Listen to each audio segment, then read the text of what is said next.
Evening বন্ধুরা, সবাই কেমন আছেন? আশা করি সবাই অনেক ভালো আছেন। আমরাও ভালো আছি। রোজকারের মতো আজকে আরও একটা ভিডিও নিয়ে চলে এলাম। আজকে আমরা সবাই মিলে গিয়েছিলাম মনসা পুজোয়। তো আমরা রেডি হয়ে গেলাম। আমি শাড়ি পরে নিলাম এবং সুদর্শন এবং সুদীক্ষা দুজনকে রেডি করে দিলাম।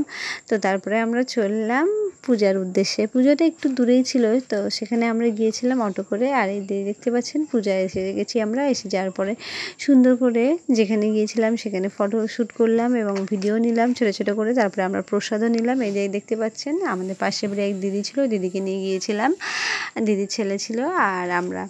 তো এখানে প্রসাদ দেওয়া হয়ে গিয়েছিলো অনেক আগেই। তারপরে আমরা যাওয়ার পরে আবার প্রসাদ নিলাম এবং সবাই মিলে খুব আনন্দ করলাম, মজা করলাম। তারপরে এখানে কীর্তন হচ্ছিলো অনেকক্ষণ ধরে, যেটা কিনা আমরা দেখলাম এবং সুন্দর করে এখানে গেলাম। এই যে মা মনসা এখানে প্যান্ডেল করা হয়েছে ঘরের মধ্যেই, সুন্দরভাবে সব কিছু সুন্দরভাবে সম্পূর্ণ হয়েছে।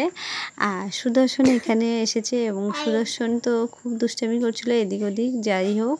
তো ও এখানে কীর্তনের সামনে একটু বসেছিল, ওকে নিয়ে আবার ভিডিও করলাম এবং ভিডিওটা আপনাদের মধ্যে শেয়ার করলাম। তো বন্ধুরা, ভিডিওটা ভালো লাগলে অবশ্যই একটা লাইক করবেন, কমেন্ট করবেন আর ফলো করবেন।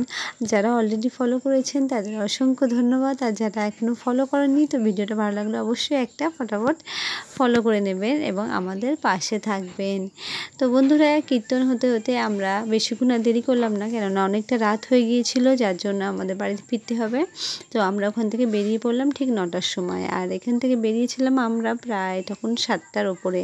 তো আমরা প্রসাদ নিলাম, তারপরে একটু কথা বললাম এবং কীর্তন শুনলাম, দেখলাম। তারপরে আমরা আবার 9টার পরে মানে 9টার সময় চলে এলাম বাড়িতে। তো ঠিক আছে বন্ধুরা, আবারও বলবো ভিডিওটা ভালো লাগলো অবশ্যই একটা লাইক করবেন, কমেন্ট করবেন আর ফলো করে আমাদের পাশে থাকবেন। তো এখানে কীর্তনের দল যখন কীর্তন করছে, সেখানে সুদর্শন বসছিল, সুদীক্ষা বসেছিল এবং আমিও ছিলাম, দুজনে মিলে একসাথে ভিডিও করছিলাম। তা থ্যাংক ইউ।